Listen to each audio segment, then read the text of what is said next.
You're listening to the PRO Media Network. The next level in entertainment.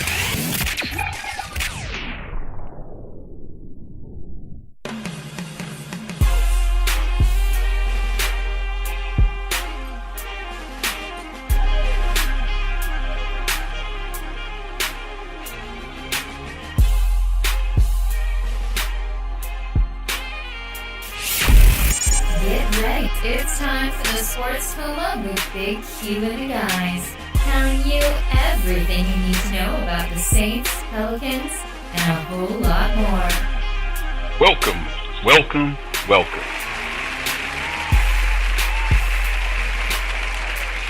You're now rocking with the Sports Coma with Big Q and the guys, and we have intense, entertaining, educating, and enlightening sports talk from your favorite sports family. Once again, I'm Big Q, and on the line, we got Eddie, Too Mean Johnson, breaking down the latest boxing news and notes that's going on. What's going on with you, Fast Eddie? What's good? Everything, bro, especially in the world of boxing here on the Sports Coma Boxing Edition. That's right, another boxing edition of the Sports Coma coming at you at podcast 205. That's right, 205. On the podcast, I'm going to give big shots out and a lot of love to all of our sports fans, period, especially the ones that love boxing, as we continue to give you a little mix of everything, especially re-upping with the boxing topics. And to today's show, on our rundown, we're going to cover some very interesting boxing subjects to talk about. Deontay Wilder and Anthony Joshua's fight. Of course, you know that it was called off because of the fact that he has a mandatory fight with Alexander Povetkin that's lined up, and that fight is set to happen sometime in September. Well, you know, I'm going to look up the date on that, but sometime in September the fight is supposed to be in the works. We'll go over that, talk about, you know, the implications of Wilder not doing what he was supposed to do to make this fight happen, and then we'll even talk about the Alexander Povetkin and Joshua big title fight that'll be coming up real soon. Also, we'll talk about Manny Pacquiao, his new bout that he have with Matthysse that's lined up. Give you some meat and potato stats on that. Canelo Alvarez versus Triple G. The fight is back on September 15, or is it? We'll give you some information on that, what we have, and talk about is the fight still on or not.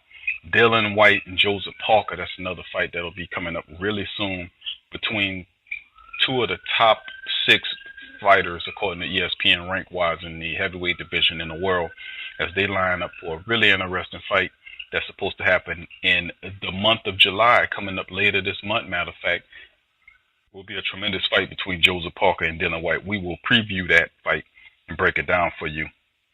Mikey Garcia versus Robert Easter Jr. That's another terrific bout that's coming up really soon as well. A lot of great boxing is about to happen as Mikey Garcia fires it up.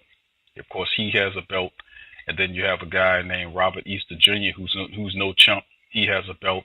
Me and Fast said it will break it down about this fight, tell you who we think will win this bout. Luis Ortiz is in the news and making news. We'll tell you who Luis Ortiz's next fight is. If you don't know, we'll break it down to you and let you know his next fight, and some little spitting at Tyson Fury. But of course, Tyson Fury only gonna talk shit to people who have belts, so you know that's only, he ain't gonna answer back Luis Ortiz with his little comments on him, but we'll tell you about that. And then of course, Adrian Broner signed a big deal, and it's not with Eddie Hearn, it's with somebody else. We'll give you the meat and potato particulars on that if you haven't heard on that. And then in the second segment, Fast Eddie, Too Mean Johnson, will have his segment called the Too Mean Tape, where he'll break down and tell you what he think about some of the moves and things that's happening in the boxing world today. That's the rundown brought to you by the good folks at the Posh Lifestyle. Go to www.theposhlifestyle, life spelled with a Y, L-Y-F-E style.com for all your latest supplements. And remember, it's not just a website, it's a lifestyle. And put in the Sports Coma, all lower cats, does Sport Coma and lower caps, and get 10% off on your final purchase. A little gift to you from us here at the Sports Coma. Now, let's get into it. Fast Eddie podcast 205. First topic, Wilder versus Joshua. Called off because they couldn't make the fight, the unification bout in enough time, despite the constant extensions by the boxing organization. Now they ordered them to fight Povetkin. That's a fight that's supposed to be coming up real soon. We don't have a date on that fight, by the way. It's to be determined. But this is going to be an interesting bout with Joshua putting all 4 of his belts on the line against Alexander Povetkin. Eddie, you researched Alexander Povetkin. You see how he fight. What's your take on the fight? What you think is going to happen in the matchup with Anthony Joshua and Alexander Povetkin? Yeah, I think Povetkin's style is tailor-made for Anthony Joshua. You know what I'm saying? He's very open to that uppercut, which, you know what I'm saying? You know, Anthony Joshua, his uppercut is no joke, man. Right.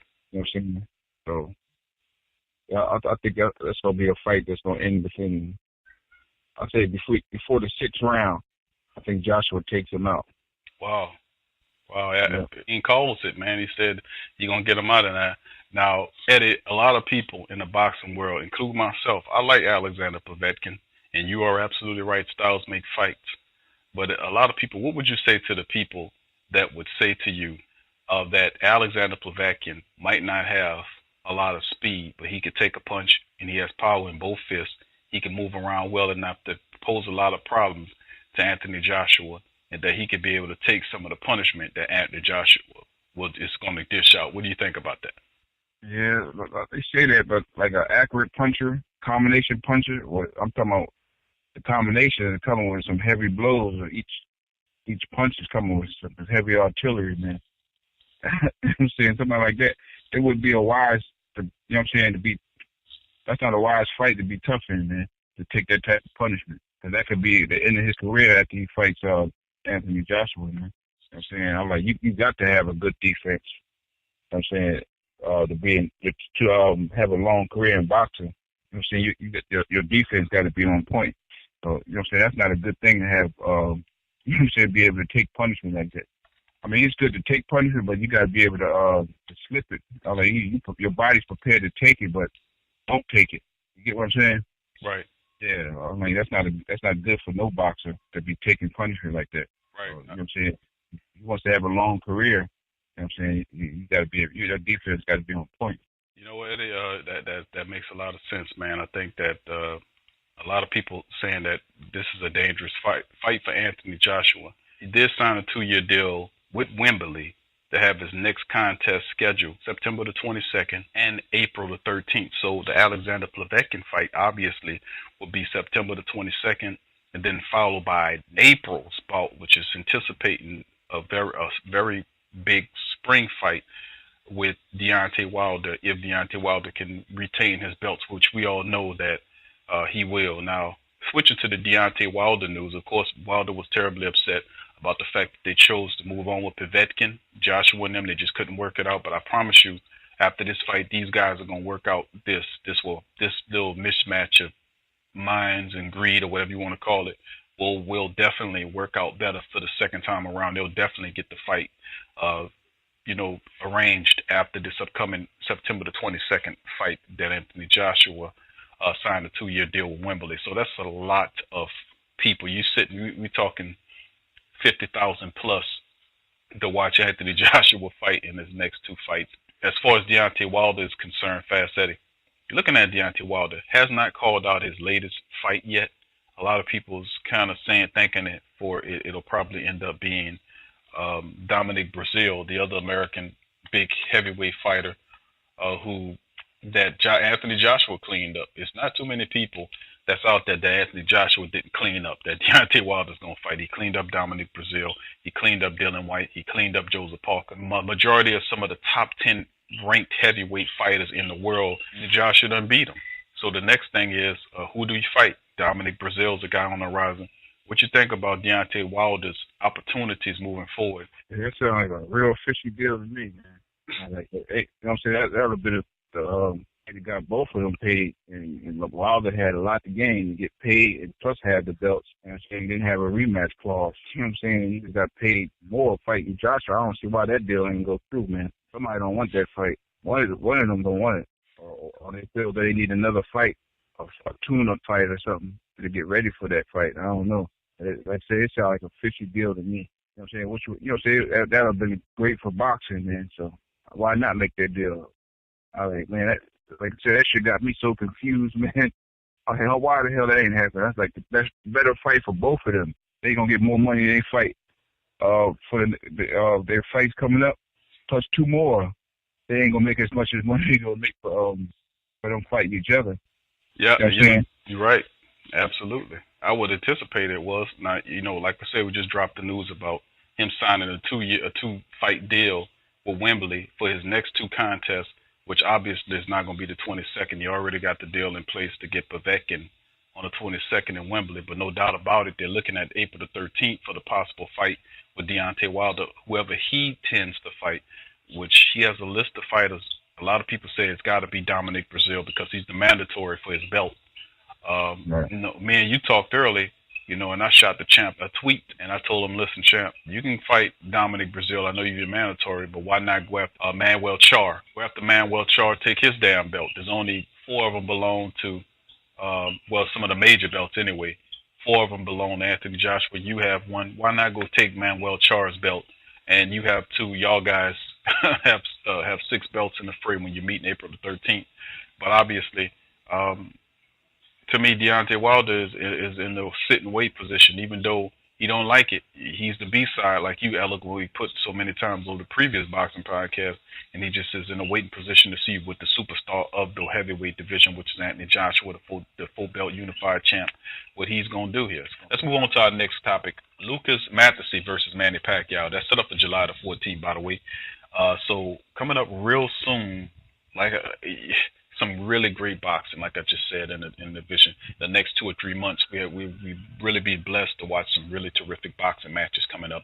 Matthysse is taking on Manny Pacquiao on July the 14th. It's going to be on ESPN Plus. Of course, you got to pay for that. We all know how that goes. Manny Pacquiao coming back. He got cheated against Jeff Horn, Australia. You know, really cheated. He's taking on Matthysse. Matthysse is not a bum fighter here. Pacquiao 59-7-2 with 38 KOs. He's fighting Matthysse, who's 39-4 with 36 knockouts. There's a belt on the line. Matthysse, some people say he's viewed as a paper champion. Pacquiao is over the hill, and he's coming off about a year, almost a 12 month. I won't say it's right at 12, maybe 13 or 14 month layover of being cheated out of the Jeff Horn fight. So I guess you could say that he's past his prime. I can agree with that. But what do you think of this fight of Pacquiao coming back trying to fight for that title? Yeah, Pacquiao can get to about 90%. You know what I'm saying? He can win it. I think that the layoff for Pacquiao, you know what I'm saying, would give his body enough rest for him to really come back, like, you know what I'm saying, to be able to give it like about, you know what I'm saying, for him to be at 90%, enough to beat the guy, but the guy ain't, like say, you know what I'm saying, one punch can change the fight, you know what I'm saying? He has a good right hand. So, you know what I'm saying, he got a puncher's chance to beat Pacquiao, but Pacquiao definitely has to come at least 90% or better. You know what I'm saying, to outbox the guy, or possibly, you know what I'm saying, wear him down, knock him out. Pacquiao definitely had to come at least 90% to win that fight. Get a layoff of doing, I think it won't hurt him. I think it'll be better for him because he's older, and a layoff and rest his body up, you know what I'm saying? And he knows how to get in shape, so that ain't no problem. I don't think he ever gets out of shape like that, so, but that rest, I think it's going to do him good. I think if it goes to the second half, Pacquiao. But if Pacquiao able to get in the second half, he definitely got it won. But if it's Matthysse, yeah, if he can't get him out in like 5 rounds, I think it'll be it for him. Pacquiao will win it. It goes past the 6th round. Very interesting. Pacquiao reclaims the belt, and it keeps getting interesting in that division, man. You got Manny Pacquiao circulating around in there. Eddie, and I got to say, man, with him in the division there and him claiming a belt, it's going to be, it really gets interesting because there's also Keith Thurman in that division, there's Errol Spence in that division, there's Terrence Crawford in that division, there's Danny Garcia's in that division, you got Sean Porter, you know, you got Jesse Vargas, you got a few really good fighters. Talk about the top really excellent elite fighters in Thurman, Spence, Crawford, and you throw big names like Pacquiao and the rest of the guys, terrific talent in the welterweight division. But listen, we're about to go into our first break here on the Sports Coma Boxing Edition. We got our boxing expert, Eddy, Too Mean Johnson, chiming in on this, giving us the latest takes on the latest boxing news. When we come back on the other side of the break, we'll still talk. We got more boxing to talk about. We're going to talk about Mikey, Garcia, and Robert Easter Jr. That's coming up real soon. Another great fight. We'll tell you, we'll preview and break down the Dillian Whyte and Joesph Parker bout that's coming up. We'll tell you some information about Luis Ortiz and his latest fight situation. We also got some news on Adrian Broner and Mayweather that you might want to know about. And then, of course, Eddy, Too Mean Johnson's Too Mean Take is on the other side of the break. So stay with us. You listen to the Sports Coma Boxing Edition on the PRO Media Network.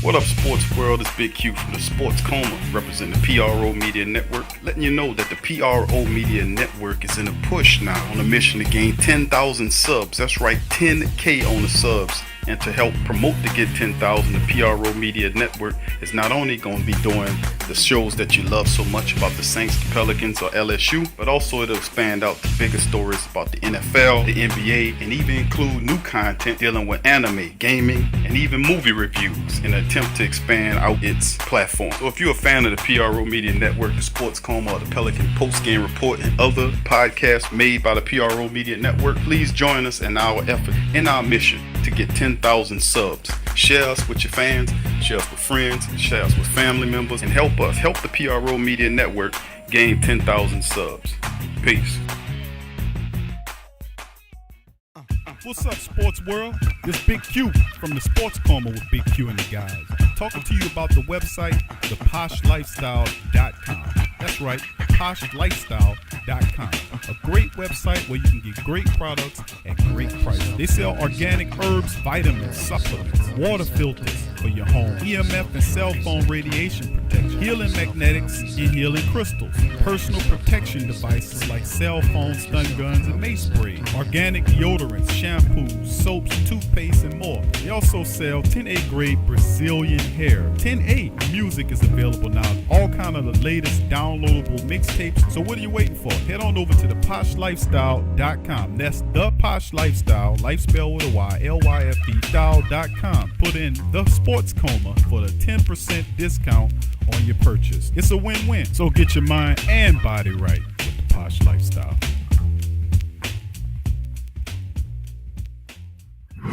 Follow the Sports Coma on Facebook, Twitter, Instagram, and YouTube.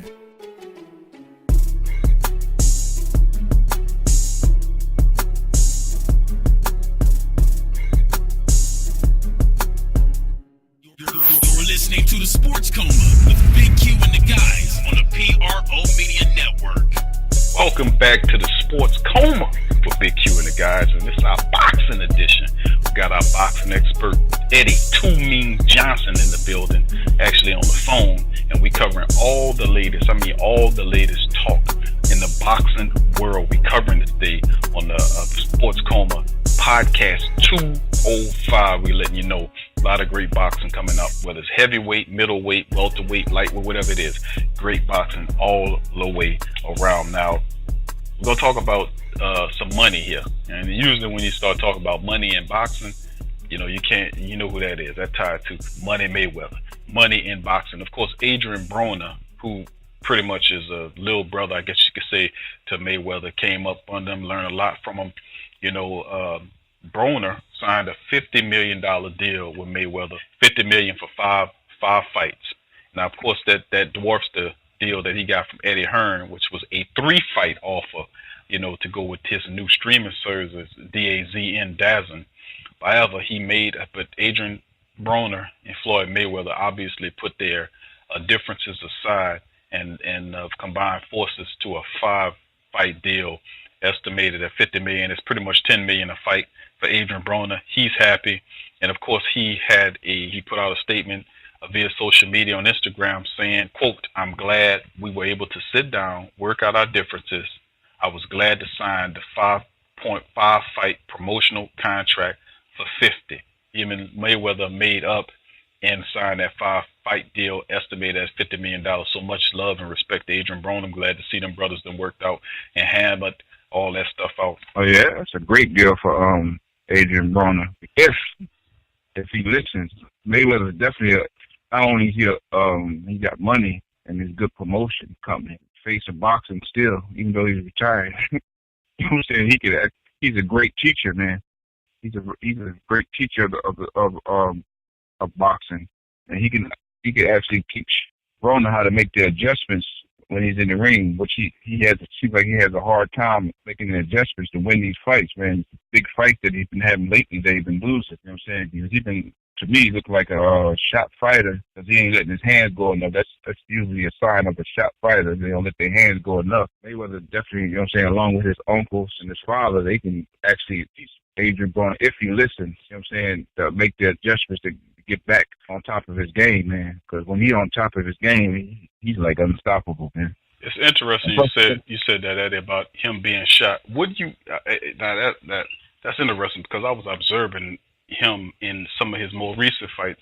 The genesis of the fight, he doesn't let his hands go enough, but he gets active late. So, but you really consider it that he's a shot fighter, or it's just like he's an old jalopy? Like you got to run for a little while before he get going good. I mean, but you're saying he's tailing off into not being one of those Class 1 fighters anymore. Is that what you're saying? I'm saying he's looking like it. He's showing signs of being a shot fighter. Mm-hmm. That could be his him not being like a disciplinary fighter. You know, like a lot of fighters, they stay very disciplined. I think he's starting to come back to that. I think somebody like Mayweather, who has a big influence over him, I think will get him back focused the way he needs to be and make those adjustments like we were talking about earlier. And he definitely have to make those adjustments. If not, then he can really hang out. This $50 million deal might last 1 to 2 fights, man. If he doesn't look good in his first fight, I'm saying anybody in their right mind, I'm gonna get that $50 million. You know what I'm saying? Because you know what I'm saying, I think he's gonna do what he got to do, man. He's looking like a shot fighter to me. Wow. Yeah. That's real big there. The next thing is, who is he gonna fight? Now, the word on the street before we turn topic on this one is the fact that we hearing Amir Khan could be the next the first opponent that he faces under this Mayweather deal. Amir Khan, which wouldn't be a bad fighter to be, actually would probably draw a lot of interest because Amir Khan's fighting style is very popular on the other side of the planet. So that might be interesting for Adrian Broner to take a fight against the flashy, weak, glass-chinned Amir Khan. But let's move into our next discussion, going into our box. We're going to talk about some more heavy. Dillian Whyte and Parker all facing off against each other. They didn't wait. They decided to listen. Let's get it on. And these are both of these guys lost to, of course, to Anthony Joshua. Parker's fight didn't look really good, but I followed Parker. Parker's a very tough fighter. He's a very, very fast fighter. He's kind of, he's got good hand speed. Against Anthony Joshua, I didn't like how he fight. I thought he was really conservative, feel like he was scared to take a punch or whatnot. But he's facing Dillian Whyte. Dillian Whyte actually put on a really good fight against Anthony Joshua before Joshua got the best of him, and he felt his knockout power. He's learned from that fight. He's gotten a little stronger. He's got a little bit more experience.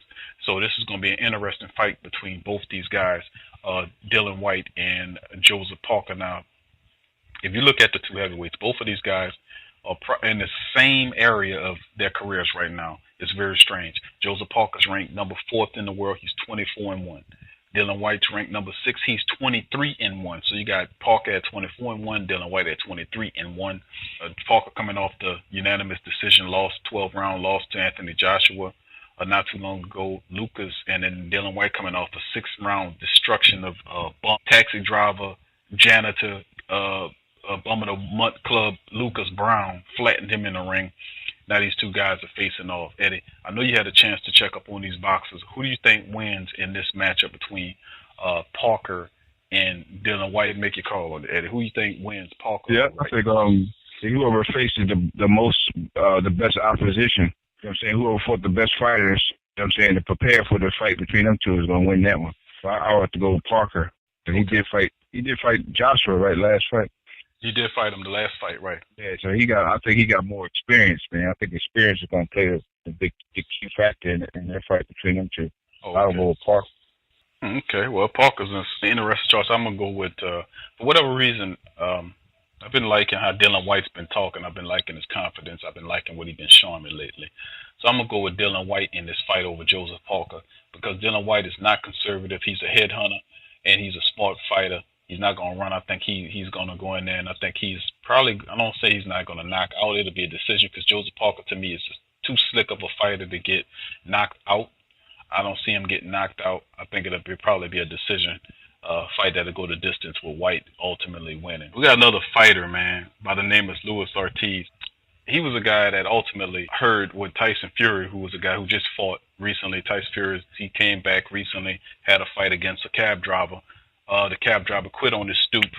And, of course, he's trying to work his way back, but he only talks shit to people who have belts. He talks shit to Deontay Wilder. He talks shit to Anthony Joshua, saying he just holding his belts. But obviously he don't talk shit to other fighters who he knows could probably show him a few things. And a guy that you don't talk crap to is Luis Ortiz. Luis Ortiz shot something at him on his Twitter saying that, "I'll fight you, Tyson Fury." No response by Tyson Fury or his camp. No big surprise there. But for those who are saying, what the hell is Luis Ortiz doing lately? Well, we got some information for you guys on that. He'll be on the undercard of the Mikey Garcia and Robert Easter Jr. fight that's set for the 28th in Staples Center coming up real soon. So that's a little surprise for all our Ortiz King Kong fans out there. He'll be fighting a fighter named Joe Hanks. And I'm like, why is he fighting Joe Hanks? Why aren't you fighting Pull-Off or Jarrell Miller? Why not fight Jarrell Miller? But he's chosen Joe Hanks to be the next victim. And make no mistakes about it, Joe Hanks is definitely going to be the next victim in this fight. So let's move on to the next one. Eddie, Mikey Garcia and Robert Easter Jr. This is something that you really been excited about, this fight right here. Robert Easter and Mikey Garcia, two terrific fighters. Both guys have belts. You got Mikey Garcia coming into this thing 38-0 with 30 knockouts, with Robert Easter Jr. 28-0 with 14 knockouts. Now they have it's two belts at stake. You got the WBC and the IBF. Mikey Garcia, a lot of eyes on him, saying that he's going to get it done. Robert Easter saying not so fast. Everybody got to catch a loss every now and again. You ain't Mayweather. Who wins this fight between Mikey Garcia and Robert Easter Jr.? Robert Easter definitely got the physical attributes to keep up Mikey Garcia at bay and win on points. But like I said, Mikey Garcia, he has a very high ring IQ. In his corner, man, his brother, which is former champ, is his trainer, along with his father. They got a high IQ of boxing knowledge, so I think he'll probably make the adjustments. You know what I'm saying? But like I said, for me, it's hard to call. You know what I'm saying? Well, Mikey Garcia definitely got that right hand that can put Robert Easton out if he catch it with him. But like I said, Robert Easton definitely got that the physical attribute, that long height and reach advantage. If he's able to use it, he can keep Mikey Garcia on the outside and box him all night. That's his only chance of winning. Like I say, you know what I'm saying, Mikey Garcia, he got that high IQ in that boxing, man. And like I say, his corner too, his brother, all of them. I guess they'll figure out a game plan to try to be able to make the adjustment to deal with Eastern's height and reach advantage. That's gonna be interesting, man. So I say if it goes in the late rounds and Eastern's able to box, I'm saying depending on the first few rounds, if he's able to outbox him and keep that momentum going, he got a chance of winning a unanimous decision or a split decision, something like that. But if he ain't able to like I said, outbox him, Mikey Garcia knocks him out in the second half of the fight. It's gonna be a really, really good fight, you know, to witness. Mikey Garcia doesn't make that many mistakes. You know what I'm saying? Just very fundamental fighter, very calculating fighter. I hate to say it, but I'm going to just pick Mikey Garcia. I think he probably end up being the guy to win this fight. When you usually go like this, I got to go with the experience one. I got to go with the experience. And the guy hasn't lost a fight. Not saying that he can't lose a fight, but usually when they too close to call like this for myself, I usually go with the more experienced fighter. And Mikey Garcia is a dude that I think probably if it's not a knockdown scenario, I think it probably go to the cards and ultimately probably win in the split decision or something like that. I have to go with Mikey Garcia. Now going to our next subject, our last one of the day, we're going to talk about the Triple G fight. If Triple G tested positive. So a lot of little rings here, a little information here. It believes that the boxer will receive a much stiffer punishment if he had tested. So they're just basically still throwing crap at each other. But this fight is supposed to happen, take place on September the 15th, middle of September, in T-Mobile Arena in Las Vegas. Of course, Triple G was hell-bent on getting this fight together, waited for it, took a lesser fight against a fighter. I'm not even going to acknowledge that, man. I'm not even going to say his name, but he took a lesser fight against an opponent, beat him up pretty easily, and has been trying to get this fight with Canelo Alvarez going in the same space in the T-Mobile Arena, and them two guys is going. So it's still on September the 15th. It's set for the day here. Of course, Eddie, Triple G and Canelo Alvarez is an interesting topic. Of course, we know you like the Charlos here, and know that the record saying that Triple G's running from the Charlos and he don't want to really see him. But tell me, in between this fight between Canelo and Triple G, you got Triple G coming in at 38 and 1 with 34 KOs, and of course you have Canelo Alvarez is 49 and 1 with 2 draws, 34 knockouts. In your opinion, who wins this fight if it occurs without any problems, Triple G or Canelo Alvarez? Canelo Alvarez, he wins it again. It's like he won the first time. You know what I'm saying? I think he gonna stop Triple G this time. Okay. Knockout win for Canelo. That's big.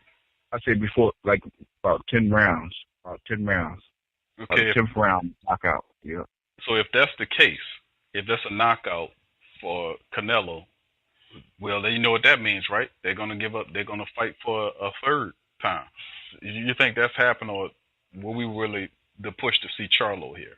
Because I would really see Canelo Alvarez fight Charlo than I would rather see Triple G fight him. I just think that'll be a better fight to me. Yeah, I think they need to get a Charlo brother a chance. Man. I mean, Charlo, they earned the fight. They earned the right, man. Stop ducking and dodging the brother, man. Give him a shot. He's a great champ. You want to go down in history as a great champ, Hall of Famer. You know what I'm saying? Don't run from the young lion, man. Give the young lion a chance, man.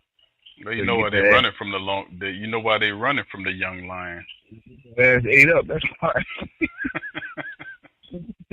Charlos, they gonna eat all of this up, man. That's what it comes to, man. At the end of the day, is we have to look at the fact that you see the Charlos, both Jermell and Jamal. Those guys are very hungry fighters, and they're guys that they're not going to wait.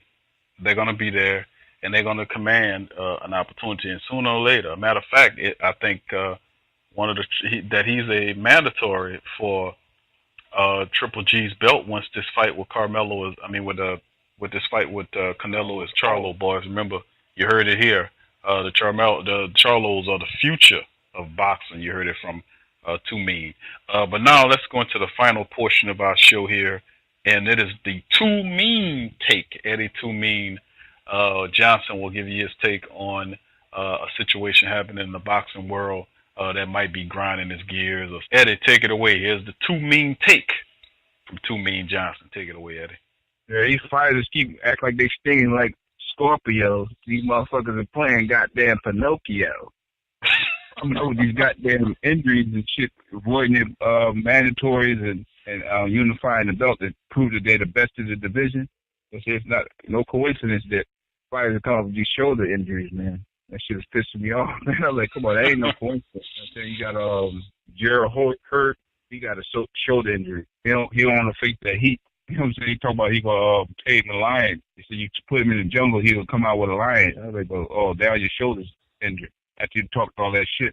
Romachenko. Yeah, Romachenko. He got a shoulder injury now. Keith Thurman. He got, you know what I'm saying, we come down to them mandatories and proving he the best. Errol Spence got them belly, like, oh shit. My shoulders hurt. That ain't no damn coincidence, man. Claiming to sting like fucking Scorpios, but they coming up acting like Pinocchio and shit. If they hear it, they might be pissed off, but they'll prove me wrong, man. That's all I ask. That's all I got to say. Fuck that. There you go. That's the Too Mean take from Eddie Too Mean Johnson, man. There you go. Telling me he discussed it with the injuries to avoid the mandatory challenges, man. Y'all, if y'all really injured, that's one thing. But do realize and understand that some boxers do pull that card a lot to kind of stave off that they might be trying to buy time to train or whatever it is, or try to buy more time with the belt. Either way, Eddie Fast Eddie, two men got a really interesting take there. Well, that'll do it for today's boxing episode on podcast 205 from the Sports Coma. I'd like to thank you guys for listening and joining us today on the podcast. We'd like to thank our boxing contributor, Eddie Too Mean Johnson, for joining us today on the show. Thank you, Too Mean, for being here, my brother. My pleasure. Peace. Thank y'all, and also thanks to all y'all that listening today, all y'all that continue to share the show and donate and help us build a platform. Of course, you can feel free to go to our Patreon page at www.patreon.com/the PRO Media Network and donate. Also, you can share the show family with friends and whatnot. You know, put it on your social media feed if you're a boxing fan or whatnot. Just throw it up on Reddit, you know, or Facebook, whatever you can do to help out the platform grow. So from me and Eddie, thank y'all for joining us tonight. Peace. Peace.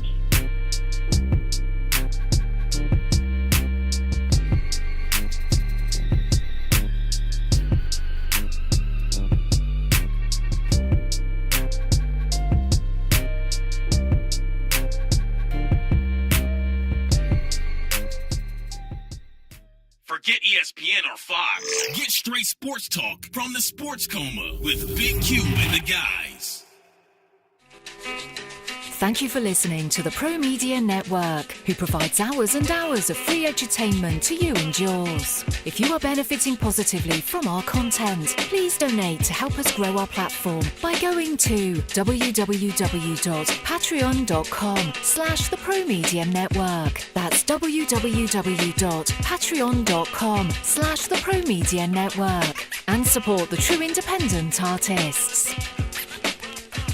In today's world, children are bombarded with negativity on television, online, and at school. Our kids need to have a positive outlook on life and the world around them. I want to share with you a valuable resource you can use to bring positivity into your child's life. It's the new book, 101 Powerful Children Affirmations, a guide to positive child self-image, from author and dad GJ Barabino. This is a simple guide loaded with wonderful and inspirational affirmations designed to uplift young people's spirits. This positive and powerful children affirmational is chock full and loaded with wonderful inspirational sayings that will lift your child's self-image to whole new levels through the awesome power of spoken word. 101 Powerful Children Affirmations, a guide to positive child self-image, from author and dad GJ Barabino. Available on Amazon. Order a copy for yourself, your child's teachers, or anyone you know with children. 101 Powerful Children Affirmations, a guide to positive child self-image. Order your copy today. Check out the Crown They Ass World podcast, covering all the news and issues that affect you and the ones you care about, only on the PRO Media Network.